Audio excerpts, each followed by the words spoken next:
नमस्कार साथीहरू, आज हामी सिक्ने मोबाइल या ल्यापटपबाट कसरी आफ्नो राष्ट्रिय परिचय पत्र आफ्नो कर कार्यालयमा सबमिट गरेको थिएँ आफ्नो राष्ट्रिय परिचय पत्रको लागि।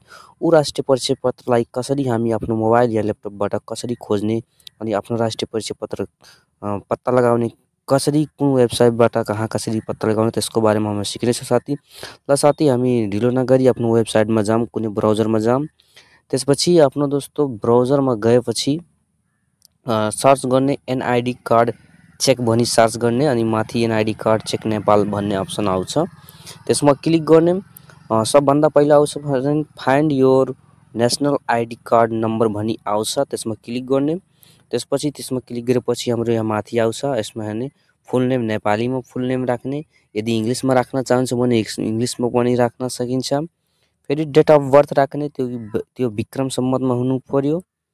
अनि सिटिजनसिप इस्युइङ डेट राख्नु पर्यो, त्यो पनि हाम्रो नागरिकताको पछाडिपट्टि दिएको हुन्छ। अनि त्यसपछि यहाँ क्याप्चा दिएछ, टाइप क्याप्चा हियर।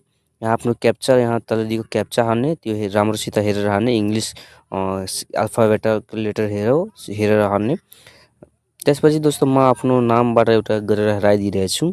हेर्नु, राजकमल मेरो आफ्नो नाम मैले डालेँ, डेट अफ बर्थ पनि यसमा हालेँ। अनि नागरिकताको जारी मिति नागरिकताको पछाडिपट्टि दिएको हुन्छ, त्यो पनि यता हालेँ। अनि यहाँ हाम्रो जुन क्याप्चा छ साथीहरू, त्यसमा यो स्मल लेटर क्यापिटल लेटर कहिलेकाहीँ नम्बर पनि हुन्छ, त्यो राम्रोसित हेरिकन हेरी हाल्ने। अनि जस्तै म हेर आफ्नो नागरिकताको जारी मिति हालेँ। त्यसपछि यहाँ क्याप्चामा मैले हालेँ आफ्नो FAVJNZ छ, त्यो हालेँ। हेर्नु FVNZ। त्यसपछि यहाँ सर्चमा क्लिक गर्ने साथीहरू, यहाँ तल हाम्रो सर्चको अप्सन, त्यसमा क्लिक गर्ने। यहाँ हेर्नु साथी, इन्भ्यालिड क्याप्चा इन्टर, किनकि यहाँ जे क्यापिटल लेटरमा छ, मैले स्मल लेटरमा लेखेको थिएँ त्यसैले इन्भ्यालिड देखायो।